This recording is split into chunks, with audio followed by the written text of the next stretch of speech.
अच्छा जी। आज जो हमारा लेक्चर है ये जिस तरह आप जानते हैं हमारा 9th वीक है ये ओवरऑल। तो आज हम कुछ एलसीएम और जीसीडी पर कुछ क्वेश्चंस करेंगे और इसके अलावा हम एक इक्वेशन पढ़ेंगे जिसको डेफिनेशन इसकी हम पढ़ेंगे जिसको हम लीनियर डाइफेंटाइन इक्वेशन बोलते होते हैं। अच्छा ये स्क्रीन सबको नजर आ रही है ना, ये पीडीएफ? जी सर। अच्छा जी। अच्छा तो इस तरह है ना, सबसे पहला क्वेश्चन जिस तरह आपकी स्क्रीन पर नजर आ रहा है वो ये है कि find the LCM of some pairs of integers. बस ये एक पेयर 321 और 36 प्लस 36 ये मैंने बस लिखा है। बस इन दोनों का एलसीएम हम मालूम कर लेते हैं।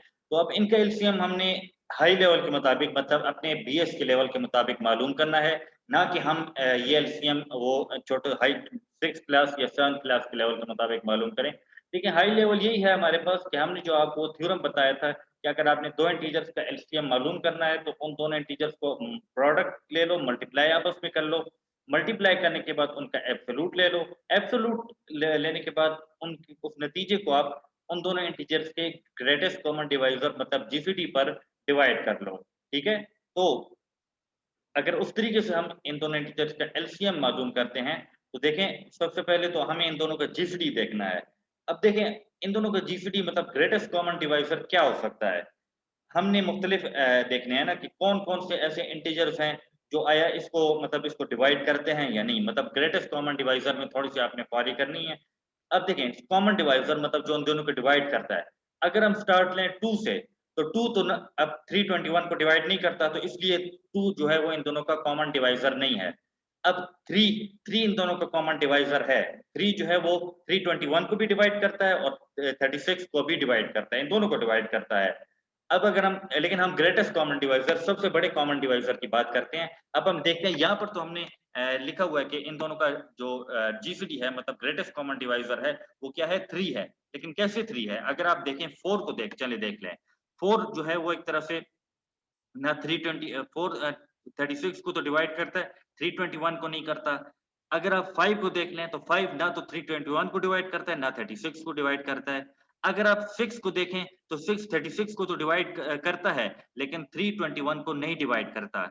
इसी तरह 7 जो है वो हमारे पास शायद 321 को शायद डिवाइड करता है, मैं अभी श्योर नहीं हूँ, मैंने चेक नहीं किया, लेकिन 7 36 को डिवाइड नहीं करता। 8 36 को डिवाइड करता है, लेकिन 321 को नहीं करता।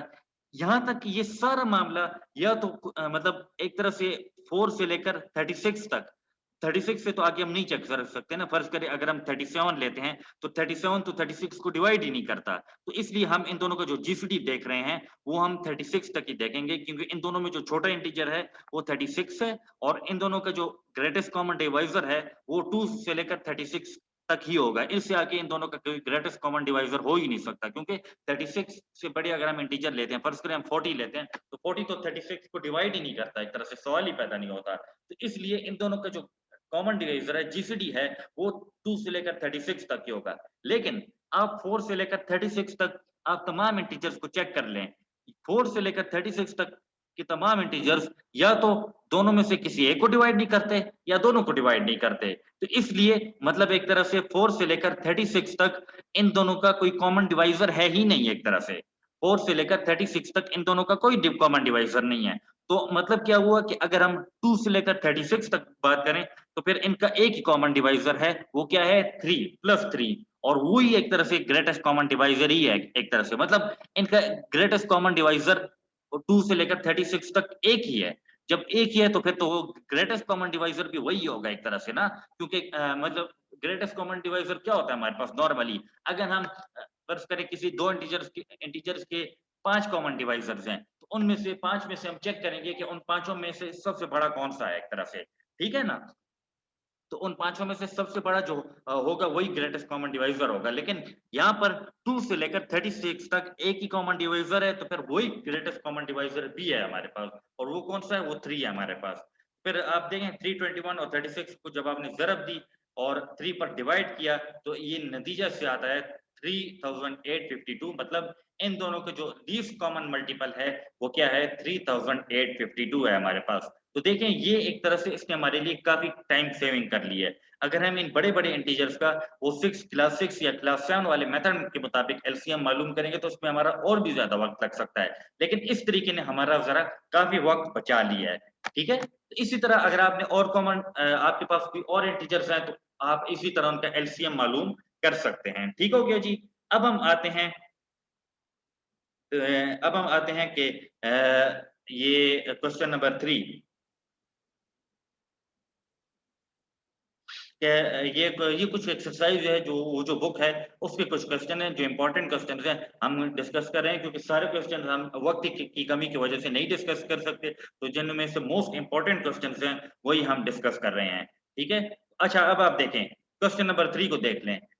क्वेश्चन नंबर 3 ये कहता है कि अगर हमारे पास 3 इंटीजर्स हैं ए बी और सी, और बी और सी का जो ग्रेटेस्ट कॉमन डिवाइजर है 1 है, मतलब बी और सी एक दूसरे को रिलेटिवली प्राइम है, और इसके साथ साथ आपको ये भी गिवन है कि ए सी को डिवाइड करता है, मतलब बी और सी आपस में रिलेटिवली प्राइम हो और ए सी को डिवाइड करता हो, तो फिर इस केस में ए और बी भी हमारे पास आपस में क्या होंगे, रिलेटिवली प्राइम होंगे। रिलेटिवली प्राइम का मतलब ये है कि ए और बी का जीसीडी हमारे पास 1 होगा। अब हमें ये तो गिवन है कि ए और बी का जीसीडी हमारे पास 1 है और ए सी को डिवाइड भी करता है, हमने साबित यही करना है कि ए और बी का भी जीसीडी हमारे पास क्या है, 1 है। तो फर्ज कर लें ए और बी का जीसीडी कोई भी हमारे पास इंटीजर डी है, हमारे पास हम कह देते हैं कि ये इंटीजर डी है। ठीक है, तो अब अगर ए और बी का जीसीडी डी है तो फिर डेफिनेशन के मुताबिक डी जो है वो ए को भी डिवाइड करता है और डी बी को भी डिवाइड करता है।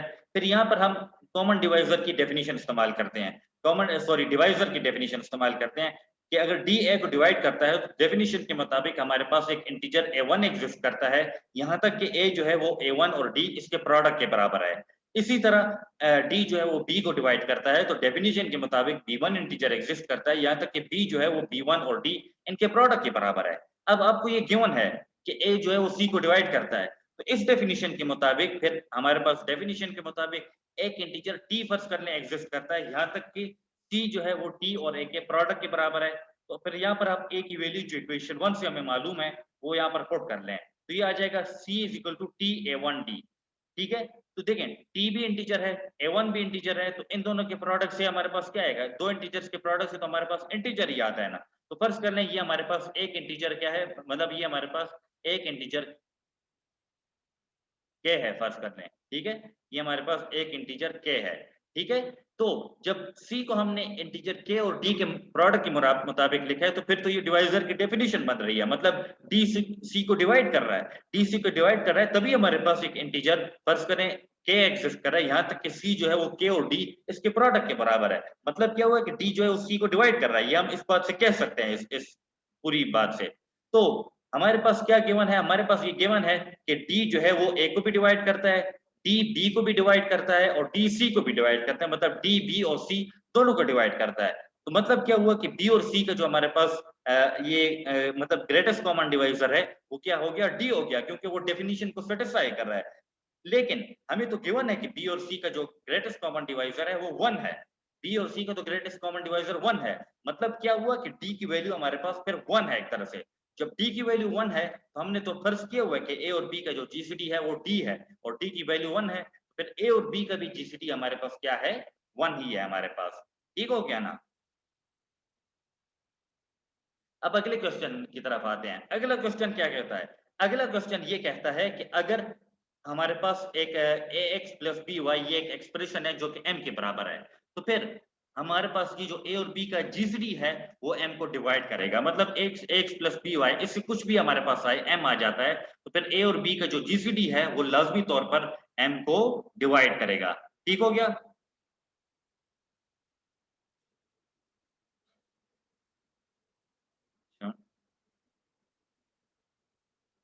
अच्छा जी,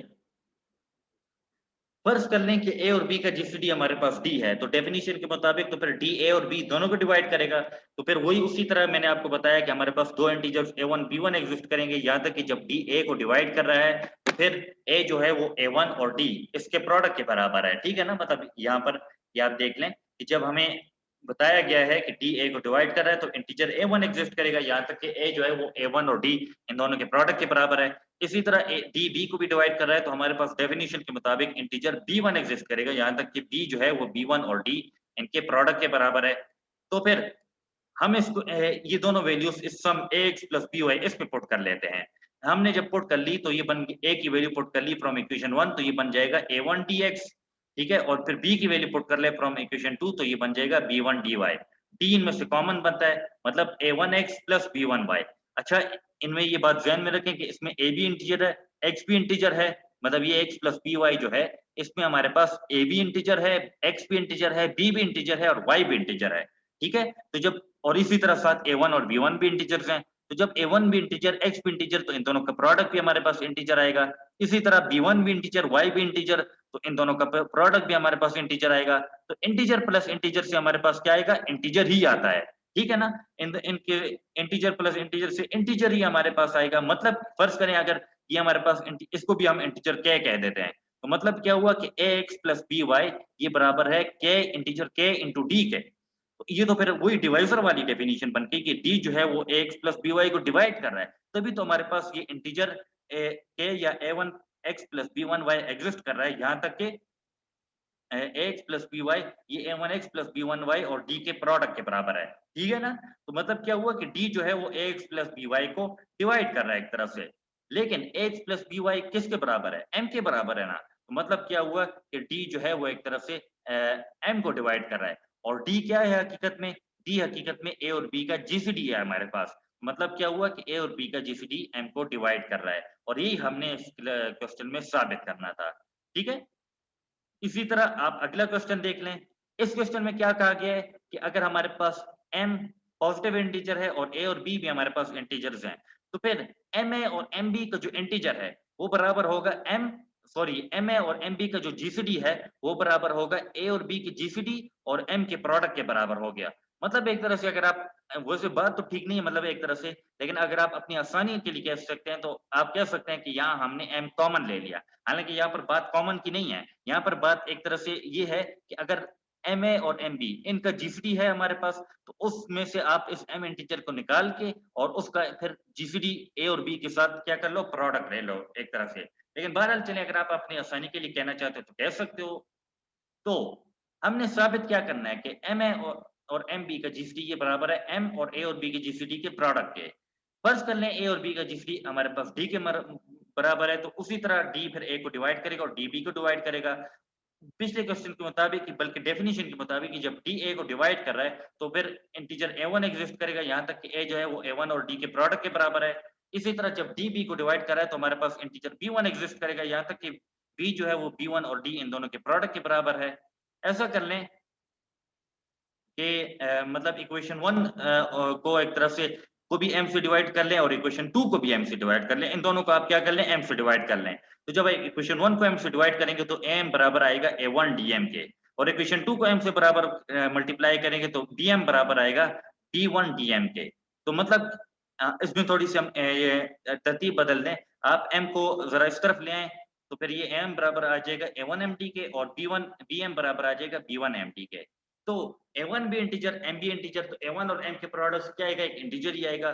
b1 भी इंटीजर m भी इंटीजर, तो इन दोनों के प्रोडक्ट से भी इंटीजर आएगा। तो मतलब क्या हुआ एक तरफ से कि m मतलब हमारे पास, या इसको भी आप रहने दें, एक तरफ से आप a1 को भी इंटीजर अपनी जगह रख लें, b1 को भी इंटीजर रख लें। a1 भी इंटीजर है, b1 भी इंटीजर है, तो क्या इस बात से हम ये नहीं कह सकते कि md जो है वो am को डिवाइड कर रहा है? बिल्कुल कह सकते हैं, md am को डिवाइड कर रहा है, तभी तो हमारे पास इंटीजर a1 एग्जिस्ट कर रहा है, यहाँ तक कि am जो है वो a1 और md के प्रोडक्ट के बराबर है। इसी तरह हम यहाँ से भी ये कह सकते हैं कि bm जो है वो b1 और md के प्रोडक्ट के बराबर है, मतलब md जो है वो bm को डिवाइड करता है, तभी तो हमारे पास इंटीजर b1 एग्जिस्ट कर रहा है, यहाँ तक कि bm जो है वो b1 और md के प्रोडक्ट के बराबर है। तो जब md आप देख लें m को डिवाइड कर रहा है और md हमारे पास bm को डिवाइड कर रहा है, तो m और bm का जीसीडी क्या हो गया हमारे पास, md हो गया हमारे पास, ठीक है। तो जब md जो है वो एक तरह हमारे पास am और bm को डिवाइड कर रहा है, तो फिर am और bm का जीसीडी क्या हो गया, md हो गया ना हमारे पास। जब am और bm का जीसीडी md हो गया तो d किसका जीसीडी है, d हमारे पास a और b का जीसीडी है। तो मतलब क्या हुआ कि m और bm का जो जीसीडी है वो एक्चुअली m और ab के जीसीडी के प्रोडक्ट के बराबर है, ठीक हो गया ना। और यही बात हमने साबित करनी थी, सही हो गया जी। अच्छा, अगला क्वेश्चन ये है कि अगर हमारे पास सी और बी का जीसीडी हमारे पास 1 है, तो इस केस में मतलब ए बी सी तीन इंटीजर्स हैं, सी और बी का जीसीडी 1 है, तो फिर इस केस में ए सी और बी इनका जीसीडी और ए बी का जीसीडी एक जैसा होगा, बराबर होगा आपस में। ठीक है, ये बात हमने साबित करनी है। तो अब हमें ये बात गिवन है कि सी और बी का जीसीडी हमारे पास 1 है। हमने साबित क्या करना है कि ए सी और बी का जीसीडी और ए और बी का जीसीडी हमारे पास एक ही है। तो फर्ज कर लें ए और बी का जीसीडी हमारे पास डी के बराबर है। ठीक है, फर्ज कर लें कि ए और बी का जीसीडी हमारे पास क्या है, डी के बराबर है। तो जब वही बात अगेन उसी तरह से कि इंटीजर फिर ए वन एग्जिस्ट करेगा, क्योंकि डी ए को डिवाइड कर और बी को भी, यहाँ तक कि ए जो है वो ए वन डी के और बी जो है वो बी वन डी के प्रोडक्ट के बराबर होगा। इक्वेशन 1 को आप इस तरह कर लें, चूंकि हमें ए सी और बी का जीसीडी मालूम करना है, तो आप इस तरह कर लें कि इक्वेशन 1 को सी से मल्टीप्लाई कर लें। जब आप इक्वेशन 1 को सी से मल्टीप्लाई करेंगे तो ए सी बराबर आ जाएगा ए वन सी डी के, मतलब ए सी जो है वो ए वन सी डी के प्रोडक्ट के बराबर आ जाएगा। तो अब आप देख लें, ए वन भी इंटीजर है, सी भी इंटीजर है, तो ए वन और सी के प्रोडक्ट से ऑब्वियसली इंटीजर आएगा हमारे पास। तो इससे हम कह सकते हैं ना कि डी ए सी को डिवाइड कर रहा है, तभी तो हमारे पास एक integer a one C exist कर रहा है, यहाँ तक कि ए सी जो है वो ए वन सी और डी के प्रोडक्ट के बराबर है। तो डी अब ए सी के को डिवाइड कर रहा है, लेकिन हमें एक तरह से ये पता है कि डी ए को भी डिवाइड करता है, ए सी को भी डिवाइड करता है और बी को भी डिवाइड करता है। और जब डी ए सी को भी डिवाइड करता है और बी को भी डिवाइड करता है, तो मतलब क्या हुआ कि ए सी और बी का जीसीडी हमारे पास डी हुआ। ठीक है, साथ साथ ये तो हमें गिवन है कि आप बी सी या सी बी के जीसीडी 1 है, और ये मैंने आपको बताया भी था कि आप ए बी का जीसीडी बोलते हैं या बी ए का जीसीडी बोलते हैं, ये एक ही बात है हमारे पास। तो इसलिए बी सी का जीसीडी बोले या सी बी के जीसीडी, दोनों का जीसीडी हमारे पास 1 के बराबर है। लेकिन अब हमें ये तो पता चल गया कि ए सी और बी का जो जीसीडी है वो डी है हमारे पास, ए सी और बी का जीसीडी हमारे पास क्या है, डी है। ठीक है ना, और लेकिन हमें ये भी पता है कि ए बी का जीसीडी भी हमारे पास डी है, मतलब ए सी और बी का भी जीसीडी डी है, और ए सी और ए और बी का भी जीसीडी डी है, और ए सी और बी का भी जीसीडी हमारे पास डी है। तो मतलब क्या हुआ कि ए सी और बी का जीसीडी और ए और बी का जीसीडी हमारे पास क्या है, आपस में बराबर है एक तरह से। ठीक है ना, मतलब मैंने आपको क्या बताया, ए सी और बी का भी जीसीडी डी है हमारे पास, और ए और बी का भी जीसीडी डी है। मतलब क्या हुआ कि ए सी और बी और ए और बी की जीसीडी हमारे पास बराबर है एक तरफ से, और यही बात हम साबित करना चाहते थे। लेकिन ये बात तो हमने साबित कर ली, लेकिन इसमें एक टेक्निकल पॉइंट है। टेक्निकल पॉइंट ये है कि फिर देखें, आप अगर देखें कि हमने साबित तो यही करना था ना कि ए सी और बी और ए और बी का जीसीडी आपस में बराबर है, लेकिन इस साबित करने में इस बात का तो कोई अमल दखल ही नहीं है एक तरह से। मतलब ये बात जो हम साबित कर रहे थे, इसमें जो ये बात मैं हाईलाइट कर रहा हूँ, इस बात का कोई अमल दखल ही नहीं है कि बी सी और सी बी का जीसीडी 1 हो। तो असल में ये बात इसलिए कही गई है कि ये बात याद रखें, ये बात हर केस में ट्रू नहीं है। मतलब ये याद रखें कि ये वाली बात हर केस में ट्रू नहीं है। मतलब अगर आप ये बोलते हैं कि ए बी सी दो इंटीजर्स हैं, तो फिर ए सी और बी इसका जीसीडी और ए बी का जीसीडी ये बराबर हो, ये बात हर केस में ट्रू नहीं है, बल्कि ये बात उसी केस में ट्रू है कि अगर सी और बी का जीसीडी 1 हो। ये मैं आपको एक मिसाल के मुताबिक समझाता हूँ। मिसाल ये है कि अब देखें, ए 10 के बराबर है, बी 5 के बराबर, और सी भी चले 10 के बराबर है। सी और बी का जीसीडी तो हमारे पास 2 है, ठीक है, और ए सी और बी, अगर आप बी का जीसीडी ले लें या आप ए और बी का जीसीडी ले लें, दोनों आपको एक ही मिलेगा। लेकिन यहाँ पर एक तरह से सी और बी का जीसीडी हमारे पास 2 आ रहा है, जो कि 1 के बराबर नहीं है, और बल्कि हो सकता है, यहाँ पर मैंने चेक तो नहीं किया, हो सकता है यहाँ पर ये वाली बात भी होल्ड ना हो। इस केस में आप चेक कर लीजिएगा, लेकिन हो सकता है ये यहाँ पर ये वाली बात भी होल्ड ना हो कि ए सी और बी और ए और बी का जीसीडी एक जैसा हो। तो ये याद रखें, ये जो हमने ये बात की है कि ए सी और बी और ए बी का जीसीडी एक होगा, ये तभी मुमकिन हो सकता है, ये बात जनरली आप इसको तभी ट्रू बोल सकते हैं अगर सी और बी का भी जीसीडी हमारे पास 1 हो। वैसे जनरली आप ये नहीं कह सकते कि ए सी और बी और ए बी का जीसीडी ये 1 के ये एक जैसी हो। ये जनरली ये बात आप नहीं बोल सकते। ठीक हो गया ना, बात समझ में आ रही है ना? तो हमने ये बात साबित कर ली। अच्छा, अब अगली एक डेफिनेशन पर हम आते हैं, और बहुत ही ज्यादा एक इंपॉर्टेंट डेफिनेशन है। मतलब ये वेरी डेफिनेशन है, लेकिन बहुत ज्यादा इंपॉर्टेंट है एक तरह से। ठीक है, कि लीनियर डाइफेंटाइन, ये डाइफेंटाइन नाम का एक मैथमेटिशियन था, उसने ये एक इक्वेशन बनाई थी, और ये लीनियर फॉर्म में है। मतलब लीनियर, इसमें आप देखें लीनियर इसलिए कि इसमें वेरिएबल्स इस्तेमाल होते हैं, और वो लीनियर फॉर्म में है, मतलब उनकी पावर भी हमारे पास क्या है 1 है। अब देखें लीनियर डायफेंटाइन इक्वेशन होती क्या है।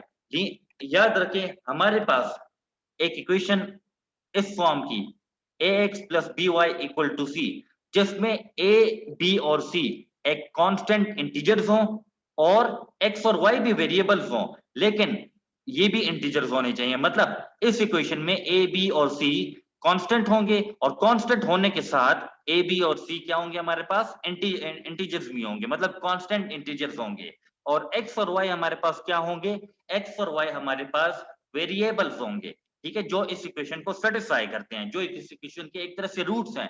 लेकिन x और y कभी इंटीजर होना मस्ट है। मतलब क्या हुआ कि हमारे पास एक दो वेरिएबल्स की इक्वेशन जिसमें 3 कांस्टेंट्स भी इन्वॉल्व हैं और सारे के सारे इंटीजर्स हैं, इस फॉर्म की इक्वेशन को हम क्या बोलते होते हैं, लीनियर डायफेंटाइन इक्वेशन बोलते होते हैं। ठीक है, तो एक सवाल बनता है कि फर्ज कर लें हमारे पास किसी भी किस्म की इक्वेशन हो, मतलब ax plus B Y equal to C, यहाँ पर सी लिख लीजिएगा, ये पिक्चर में नहीं आया, लेकिन ax plus B Y equal to C, क्या हर तरह की इक्वेशन इस फॉर्म में क्या लीनियर डायफेंटाइन होगी, ये एक सवाल बनता है। मतलब ये आपसे सवाल पूछा जा रहा है, इसमें a b और m तो इंटीजर्स हैं, x और y के बारे में कुछ नहीं बताया गया, कि बताया ये आपको फर्ज करें यही गया है कि x और y कुछ भी हो सकते हैं।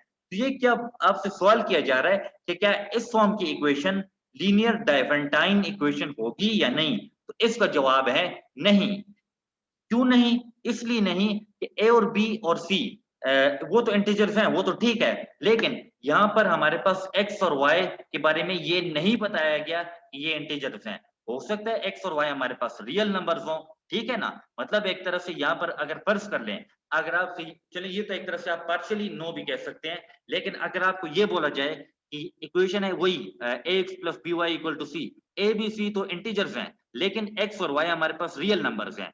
तो अगर आपसे सवाल होता है कि x plus B Y equal to C, जिसमें ए बी सी इंटीजर्स और एक्स वाई रियल नंबर्स हो, तो क्या वो रियल लीनियर डायफेंटाइन है या नहीं, तो इसका जवाब है नहीं। इसलिए कि लीनियर डायफेंटाइन इक्वेशन में इन वेरिएबल्स x और y का भी इंटीजर होना मस्ट है, ठीक है। ए सिर्फ ए और बी, ए बी सी और ए बी और सी का इंटीजर होना काफी नहीं है, बल्कि x और y का भी इंटीजर होना मस्ट है हमारे पास। अगरचे एक्स वाई वेरिएबल है, हमें मालूम है कि एक्स वाई जो है वो इस इक्वेशन की सोल्यूशन है हमारे पास, लेकिन इन इस सॉल्यूशन का भी हमारे पास इंटीजर होना मस्ट है। अगर x और y इंटीजर्स नहीं है तो फिर ये इक्वेशन भी लीनियर डायफेंटाइन इक्वेशन नहीं है। तो ये बहुत इंपॉर्टेंट डेफिनेशन है, आपसे मुख्तलिफ अगर आप इंटरव्यूज में जाएंगे तो आपसे पूछा जा सकता है कि लीनियर डायफेंटाइन इक्वेशन क्या होती है, तो फिर आपने बताना होगा कि लीनियर डायफेंटाइन इक्वेशन हमारे पास ax plus B Y equal to C form की एक इक्वेशन होती है, जिसमें a b c इंटीजर्स होते हैं, x और a b c constant integers होते हैं, लेकिन x और y वेरिएबल्स होते हैं, लेकिन ये भी इंटीजर्स होते हैं, ठीक है। तो ये जवाब आपने देना होगा।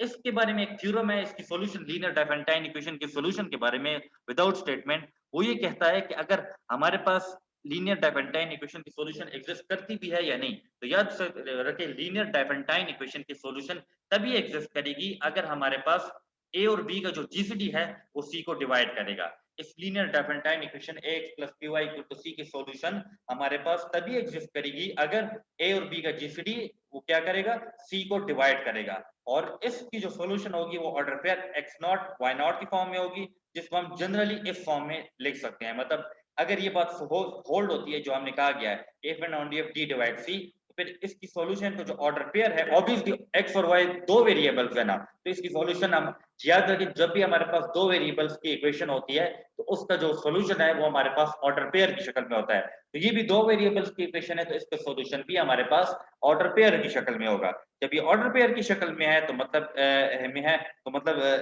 जो जनरल सॉल्यूशन अगर आप मालूम करेंगे या जनरल सॉल्यूशन सेट आप मालूम करेंगे तो वो हमारे पास इस फॉर्म में होगा, जिसमें टी हमारे पास क्या होगा, एक इंटीजर ही होगा for all T belongs to Z, ठीक है।